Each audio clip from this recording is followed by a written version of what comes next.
Welcome, dear listeners, to another tale of appetites unchecked, of cravings that cannot be sated in the Unknown Chronicles, where the road twists and winds into something utterly dark and petrifying. We all hunger for something, do we not? A taste, a pleasure, a fleeting satisfaction that fades too quickly, leaving us desperate for more. But what happens when indulgence is no longer a choice, when the feast never ends, and the hunger is never satisfied? Tonight's tale is called A Feast for the Damned. We join a woman seated at a most extravagant banquet, a table overflowing with decadence beyond imagination. But as the first bite touches her lips, she does not yet realize the truth, that some hungers are not meant to be fed. Some tables are not set for delight, but for damnation. So eat, drink, and savor every last morsel, dear listeners. But beware, for in some places, the more you consume, the more you are consumed in return. Let's begin. Step with me into the darkness.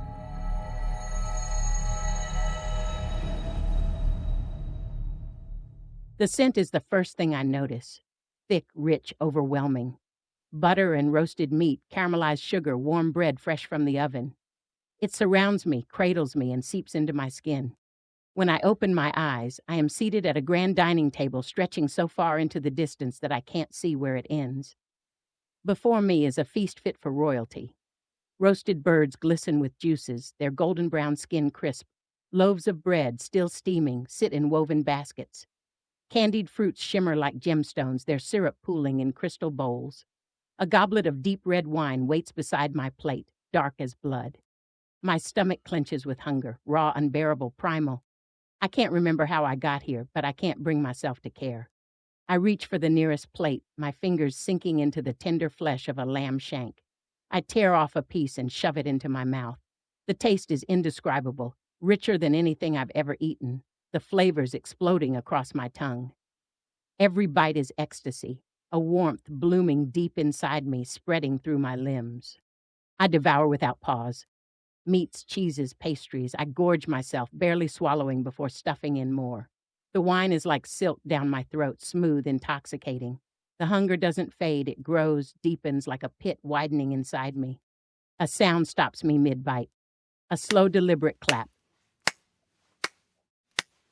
I freeze, my fingers slick with grease, my mouth still full.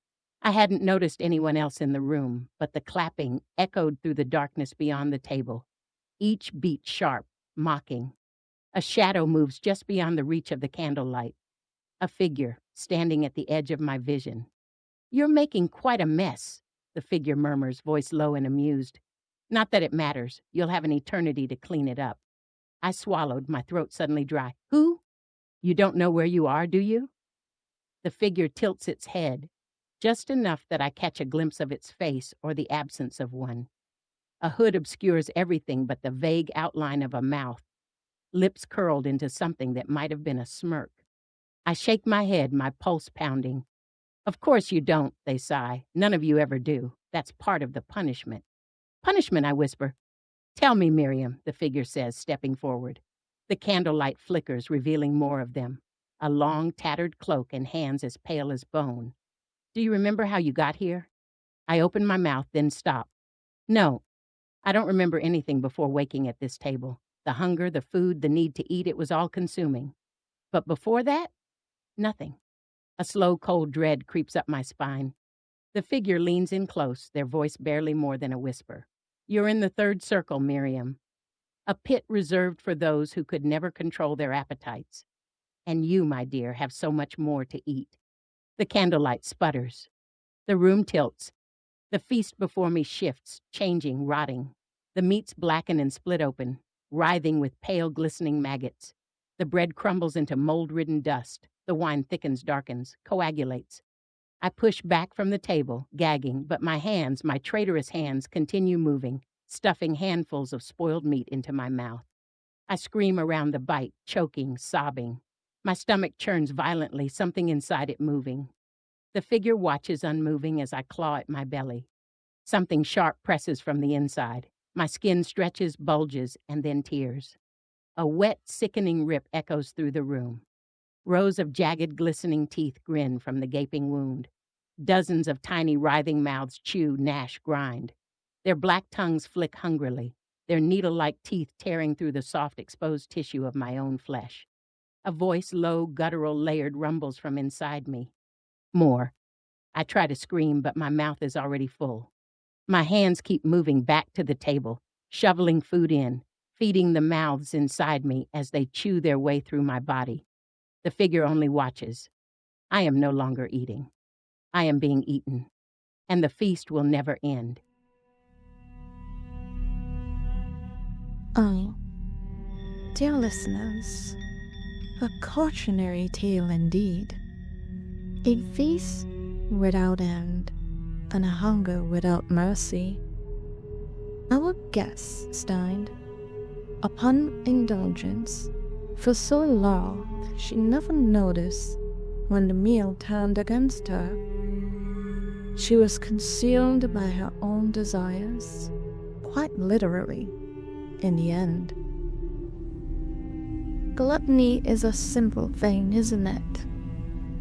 Just one more bite, or one more sip, or one more indulgence. But tell me, how much is too much? When does pleasure become punishment? When does desire turn to damnation? Remember, dear listeners, appetites can be quite dangerous things. Feed them too long, and they might just start feeding on you.